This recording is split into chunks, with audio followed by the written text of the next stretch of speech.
In this video, we delve into the heartbreaking and baffling vanishing of Danielle Hodgkins, a useful female who went out for a stroll on a serene September afternoon in 1996 and never came back to her Belgrade, Montana residence.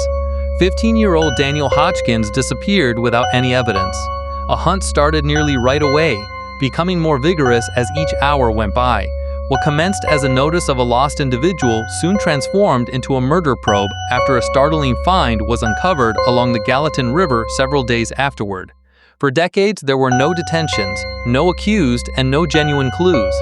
But in 2021, all shifted when a facility thousands of kilometers distant examined DNA conserved for over 2 decades. Forensic experts revealed a concealed link that guided detectives to a male who had never shown up in the initial case documents. An unforeseen progress that permanently changed the path of the inquiry. Secondary school student Danielle Hodgkins, 15, resided in Belgrade, Montana, a tiny town just west of Bozeman. Companions and educators portrayed her as compassionate, considerate, and inherently inquisitive. She dwelled with her relatives in a district not distant from the nearby secondary school and was a sophomore at Belgrade High School. She participated in academic events and kept consistent scores. While she wasn't extensively engaged in after-school pursuits, her instructors recalled her as courteous, reliable, and properly behaved. Her pals stated she maintained a narrow, close group and was reserved but profoundly faithful. There were no accounts of dangerous conduct or behavioral issues. By every description, Danielle's household existence appeared steady. She resided with her guardians and at least one sibling in a dwelling where there had never been any notices of family troubles or requests for law enforcement aid. Danielle had no history of issues, no unlawful background, no welfare worries, no absenteeism problems, and she had never fled or put herself in hazardous circumstances.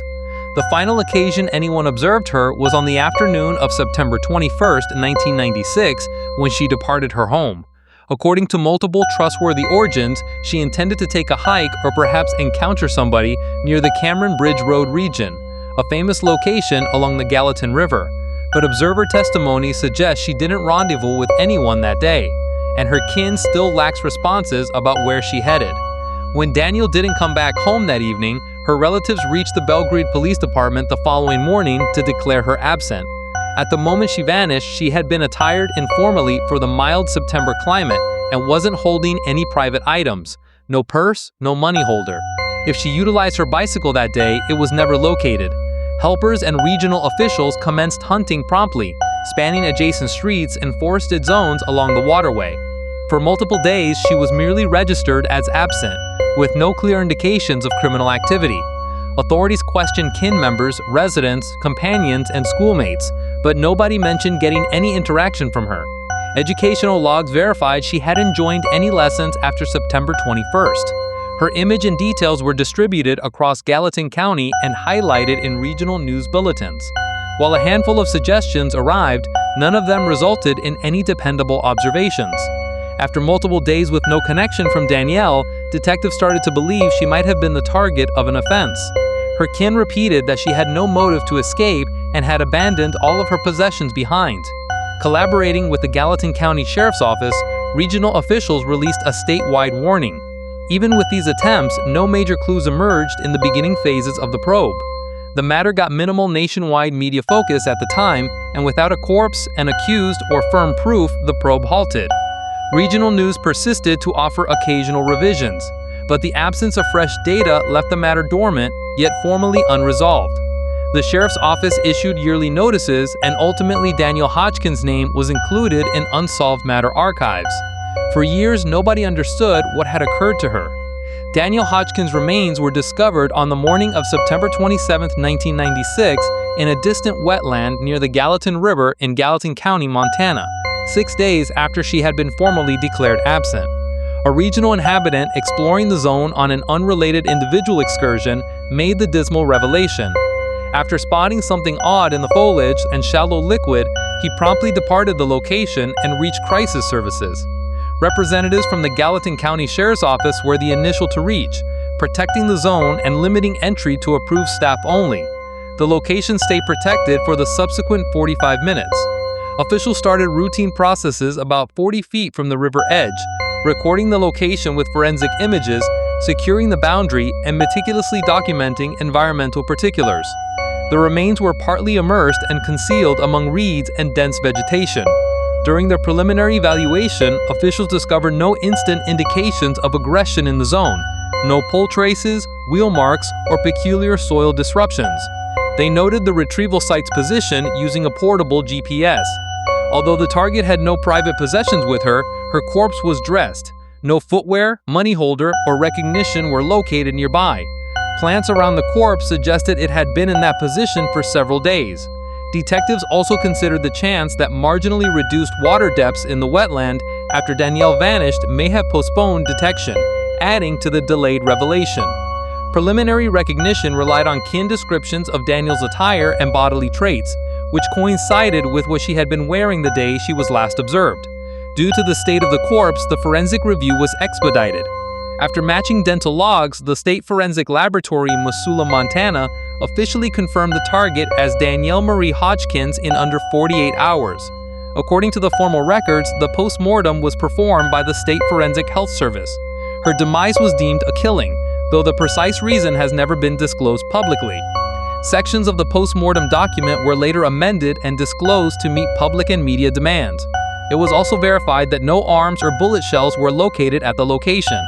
The wounds endured were judged to be deliberate, with no link to natural causes or unintentional injury. While poison tests were performed, their outcomes were not included in the publicly disclosed document. After the preliminary review, a full forensic group was dispatched to the retrieval location. Water samples were obtained to examine for pollutants or external biological substance, and earth samples were collected from below and around the corpse. Detectives also examined the target's attire and nearby plants for strands and threads. All collected evidence was indexed, logged, and dispatched to the State Forensic Facility for safekeeping, maintaining a strict chain of possession. In 1996, options for DNA examination were limited, and none of the samples matched records in CODIS, the FBI's National DNA Archive. Though detectives hoped that future technological advancement might provide new clues, the evidence was kept in cooled rooms. The area lacked facilities such as monitoring cameras or street surveillance systems, and there was minimal business development or communal activity nearby. In the week after Danielle's vanishing, law enforcement inspected private homes within a 2-mile radius and performed conversations with regional service workers, farm laborers, and property owners. Nobody mentioned observing Danielle or any unknown individuals or vehicles, and witnesses were unable to provide distinct descriptions. One property owner did remember hearing a car late on September 21st, but any noted observations could not be verified. The Belgrade Police Department had formally transferred full authority of the matter over to the Gallatin County Sheriff's Office. At the time, details about the matter began to emerge publicly. A contact officer from the Montana Department of Justice was also assured. He collaborated with regional officials to ensure the uncovery of the remains maintained inquiry agency specificities and talked with the family to enhance transparency and collect relevant insights regarding Danielle.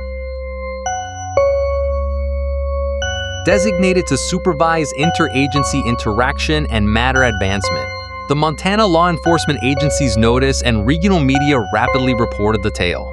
Despite weeks of spreading posters, releasing media warnings, and issuing community declarations, no accused were pinpointed. The sheriff's office formally verified the demise and categorized it as a killing. During a public meeting on October 3, 1996, officials shared restricted details and refused to disclose additional particulars. Between October 1996 and March 1997, over 100 suggestions were obtained via post, hotline contacts, and nameless community accounts. While each clue was recorded, inspected, and assessed, neither an accused nor solid proof could be established. After matching these items with current logs, detectives discovered no useful clues. Threat analysis and hidden fingerprint examinations performed on the target's attire produced uncertain outcomes. Although ecological wipes and earth specimens were conserved, they did not offer any proof connecting the location to a particular individual or item. Despite broad fieldwork, officials stayed unsure how Danielle arrived at the spot. Whether she was carried there, whether a distinct offense location existed, or exactly where her corpse had been positioned. By the conclusion of 1997, the probe had hit a deadlock. all the initial proof had been completely reviewed using the entire spectrum of assets available to law enforcement at the time. No accused were ever pinpointed, and no detentions were executed. At the beginning of 1998, the matter was formally labeled as dormant. All biological specimens and other tangible proof were meticulously stored with thorough logs of their management and preservation. The items were upheld in temperature-regulated conditions at the Montana State Forensic Laboratory, and law enforcement could retrieve them only through unique demands. Although formally inactive from 1998 to 2019, the Gallatin County Unsolved Matters Unit, a modest group established in the early 2000s to examine unresolved violent offenses, performed regular internal assessments of the matter.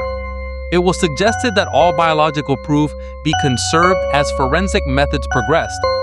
Following the triumph of forensic genetic ancestry in multiple prominent cold matters, Gallatin County Sheriff Dan Springer permitted a re-review of Daniel Hodgkins' matter.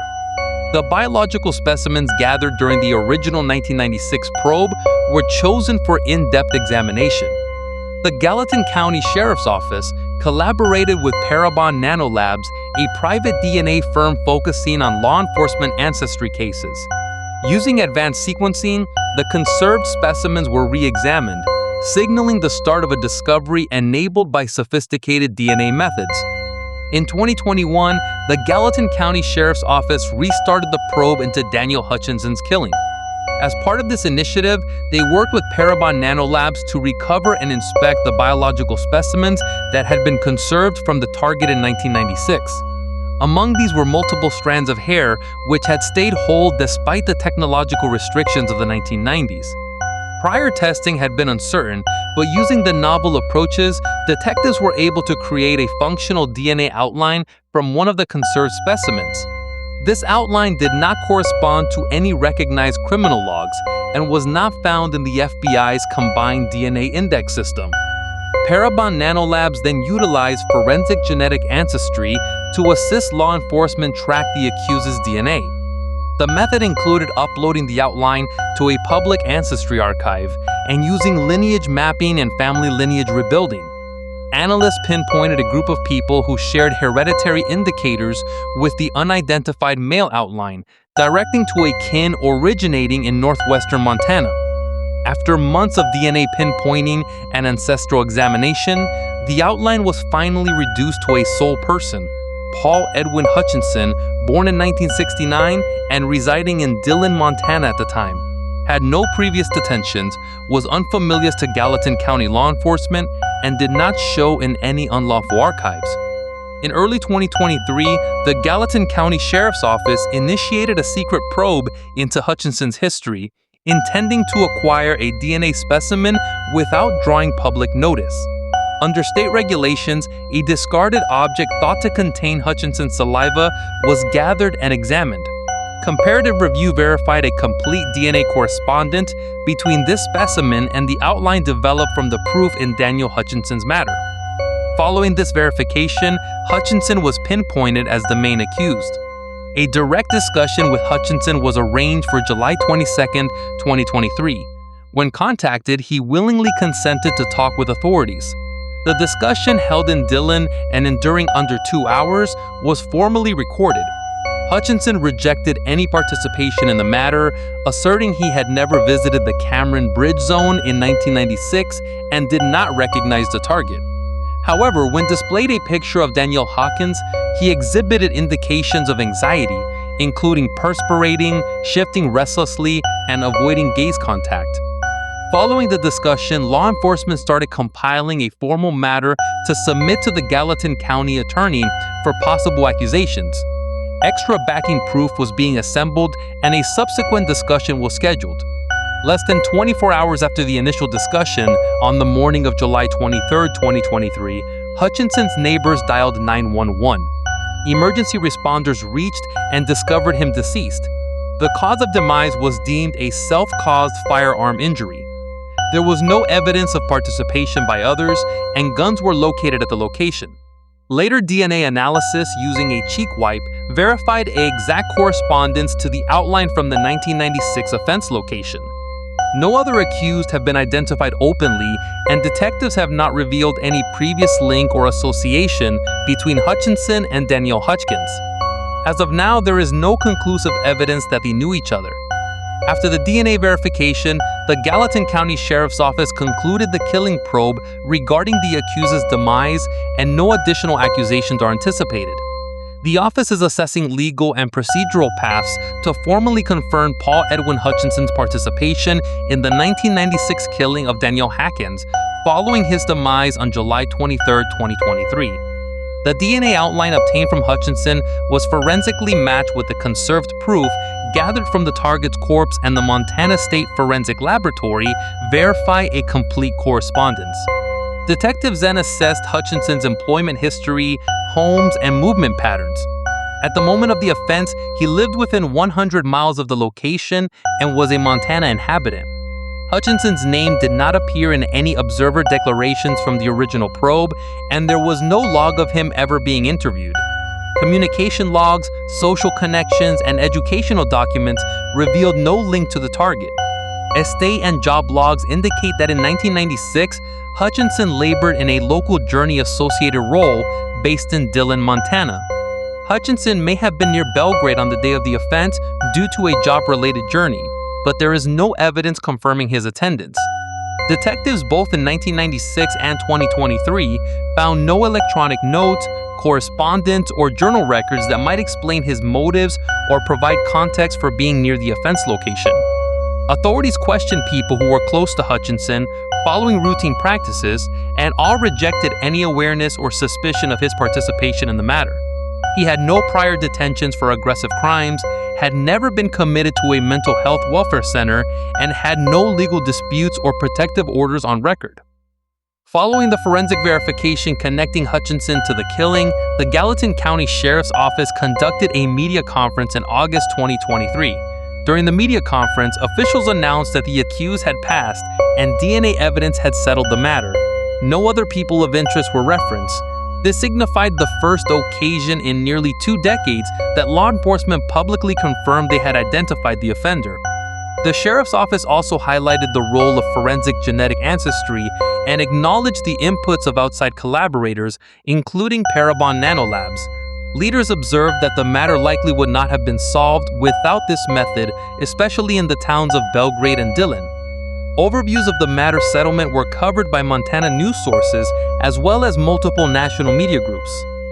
Public records show no judicial actions or demands have been filed against Hutchinson's property following his death.